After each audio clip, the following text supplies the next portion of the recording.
Bem-vindos todos. Eu acho que, primeiro, eu quero agradecer ao Instituto Unidos Brasil e a todas as 22 frentes que aqui se uniram, estão do outro lado do balcão onde eu estou hoje, defendendo isso que nós todos queremos como cidadãos, consumidores, contribuintes, as mais de 200 entidades, e eu tenho que pedir uma salva de palmas, porque os senhores são responsáveis por aquilo que ontem o IBGE revelou.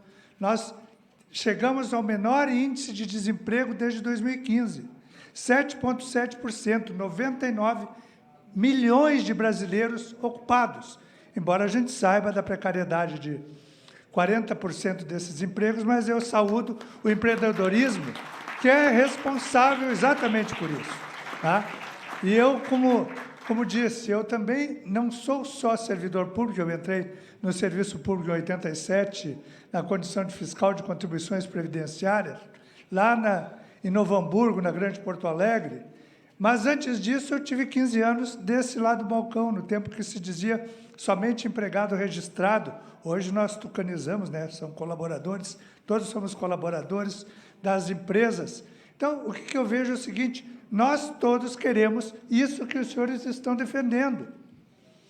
Melhorar a qualidade do serviço público, nós sempre defendemos. E a Anfip, desde 1950, defende aquela coisa que na Constituição Cidadã se transformou no grande guarda-chuva de tentar mitigar a desigualdade no Brasil, a Seguridade Social, que envolve previdência, assistência, saúde. Queremos evitar o aumento da carga tributária. Infelizmente, agora, na discussão da PEC, da tributação sobre o consumo, com tantas isenções, com tantas reduções de alíquotas, a tendência é que a tributação sobre o consumo impacte a nós todos, classe média. Porque eu assisti todas as audiências, tanto na Câmara quanto no Senado, assim como da reforma administrativa. E todo mundo era favorável à reforma tributária, desde que fosse no vizinho, a taxação fosse no alheio. E nós conseguimos, ao longo desse tempo, acumular uma série de deduções, isenções, que com certeza vão elevar essa alíquota, e os senhores sabem muito bem. Ouvimos aqui a queixa do setor de serviços, mas todos os serviços serão sobretaxados para compensar essas exceções e isenções setoriais. Nós queremos simplificar e modernizar processos, já simplificamos.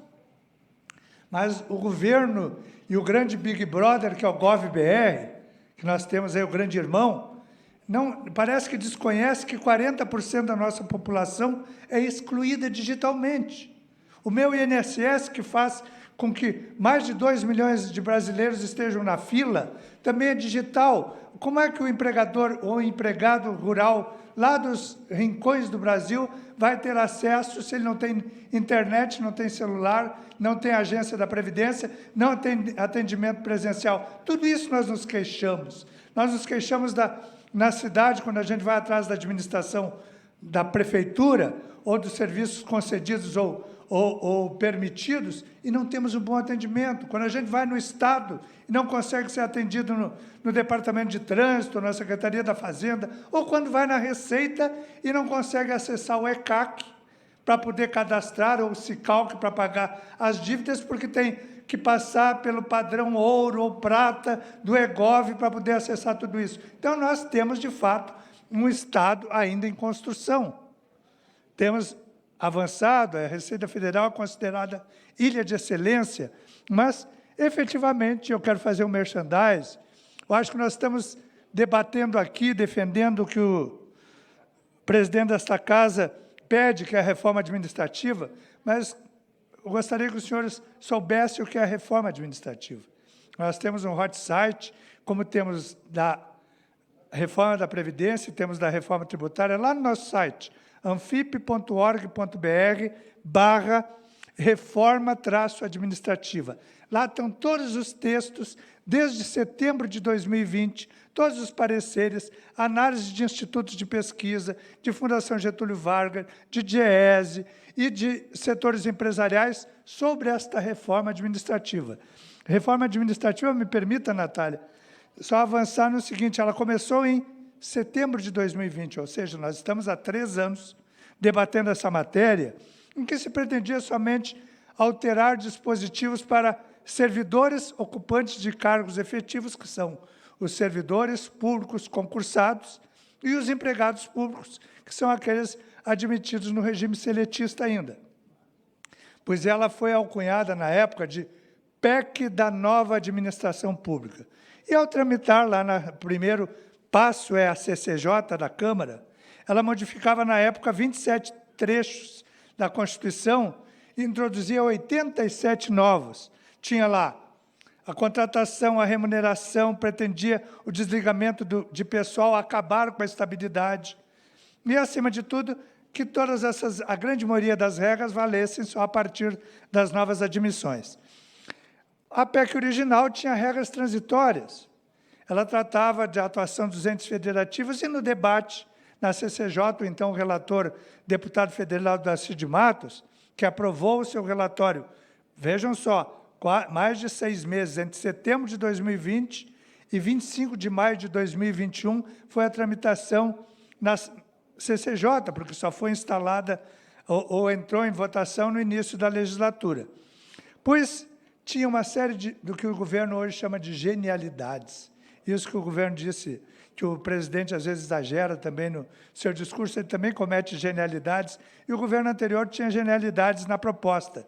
Queria incorporar à administração pública alguns princípios, como imparcialidade, transparência, inovação, responsabilidade, unidade, coordenação, boa governança pública e subsidiariedade. Que era uma verborragia inútil que todo mundo percebeu que ia gerar o quê? Judicialização. Então, o relator Darcy de Matos retirou. Obviamente que também cortou outros pontos que diziam respeito à permissão que teria o presidente da República a, por decreto, extinguir, transformar e fundir entidades da administração pública, tanto autárquica quanto fundacional. E o trecho que impedia qualquer atividade remunerada por servidores ocupantes das carreiras típicas de Estado, a exemplo de médico ou professor. Na comissão especial, houve uma movimentação das entidades e dos setores econômicos e do próprio governo, e houve diversas versões do então relator, desculpe eu fazer essa retrospectiva, Natália, mas eu acho que é importante, do relator Arthur Maia, do DEM da Bahia, e foram mantidos a estabilidade e os direitos adquiridos dos servidores atuais, mas começou a se... está lá no texto, pronto para votação no plenário. A avaliação autoaplicável do desempenho de servidores. E aí cabe um destaque. Todos nós queremos, eu também quero, que se demitam os servidores ineficientes, que atendem mal, que são, de fato, não prestam um bom serviço público, mas isso não impede que a administração pública demita. Se os senhores olharem no site da CGU, e eu tenho lá, só entre 2013 e 2021 foram demitidos 17 mil servidores e empregados públicos só no âmbito da União, só no âmbito do Executivo. A maioria deles está lá, por meio de apuração envolvendo o quê? Corrupção, envolvendo desídia, envolvendo inassiduidade, envolvendo descuido na execução de serviço, e todo dia os senhores, se quiserem, olhem lá no Diário Oficial, tem demissão de servidor por uso da função pública em benefício próprio, improbidade administrativa, tudo isso está lá. Então, continuam sendo demitidos os servidores. Só não se avaliou ainda o desempenho. Na legislatura passada, foram arquivados 2 projetos de lei, um na Câmara e outro no Senado, tratando dessa matéria. Por quê? Com toda a estrutura e toda a demanda envolvendo um Congresso altamente conservador, por que não avançou? Acho que os senhores têm que debater. Não é porque as corporações de servidores tomaram de assalto o Congresso, muito pelo contrário. No Brasil, todos nós sabemos, né? Eu não quero que entenda como provocação, mas quem, de fato, se apropria de grande parte do Estado brasileiro são todos aqueles que fazem uso dos 550 bilhões de gastos tributários a inúmeros setores da economia brasileira. Então, senhores, nós temos isso para ser debatido, mas o que mais me preocupa naquela PEC 32 é um parecer da consultoria desta Casa, da Câmara dos Deputados, que diz muito claramente que o primeiro impacto fiscal que vislumbramos com a aprovação da PEC 3220 é o aumento da corrupção na administração pública. É um efeito extremamente preocupante, porque loteia o Estado, abre para a ocupação de cargos de confiança vindos do mercado, abre para, definitivamente, setores básicos como saúde e educação sejam privatizados, seja feita o que chama o quê? Literalmente, a eliminação das restrições e os contratos de gestão.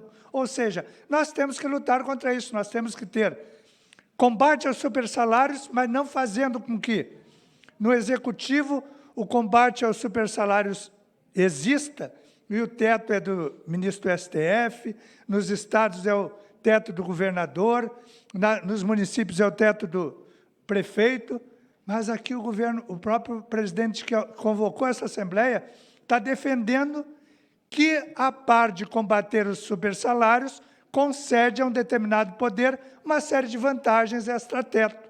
Então, o próprio Poder Legislativo está brigando para conceder vantagens que, de fato, afrontam ao conjunto da cidadania. Então, nós temos que, de fato, combater o extrateto, combater os supersalários, efetivamente criar uma legislação para avaliação de desempenho do servidor ineficaz, ineficiente, porque nós defendemos a qualidade do serviço público. Se um colega nosso de mesa está recebendo o mesmo salário que eu e sendo ineficaz, ineficiente, ele tem que ser, de alguma forma, encaminhado para ser reavaliado, para ser recondicionado e para prestar efetivamente serviço público. Mas nós não podemos, com esta PEC, nós temos que discutir um projeto de lei de avaliação de desempenho, nós temos que, de fato, combater os supersalários e, com tudo isso, termos o que a gente sempre defendeu, uma bandeira do serviço público de qualidade que vai atender a mim,